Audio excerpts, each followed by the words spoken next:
விபத்துல இறந்து மூளைச்சாவு அடைந்த பெண்ணுடைய இருதயத்தை ஹெலிகாப்டர் மூலமா மருத்துவமனைக்கு கொண்டு வரப்பட்டிருக்கு. இந்த பெண்ணுடைய உடல் உறுப்புகள் தானம் வழங்கப்பட்டதால 9 பேருக்கு மறுவாழ்வு கிடைச்சிருக்கு.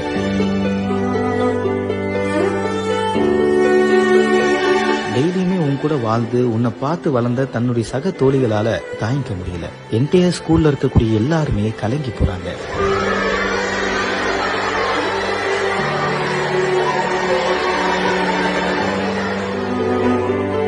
கர்நாடகா மாநிலம் கடூர் தாலுகா சோமனாவளி தண்டாவை சார்ந்தவங்க ரக்ஷிதாவுக்கு கடந்த சில நாட்களுக்கு முன்னாடி பஸ்ல விபத்து ஏற்பட்டதா கூறப்படுது. அந்த விபத்துல மூளைச்சாவு அடைஞ்சிருக்காங்க இவங்க. டாக்டர்ஸ் எவ்வளவு போராடியும் ரக்ஷிதாவுடைய உடலை காப்பாற்ற முடியல. இதையடுத்து ரக்ஷிதாவுடைய பெற்றோர் ரக்ஷிதாவுடைய உடல் உறுப்புகளை தானம் செய்யலான்னு முன் வந்திருக்காங்க.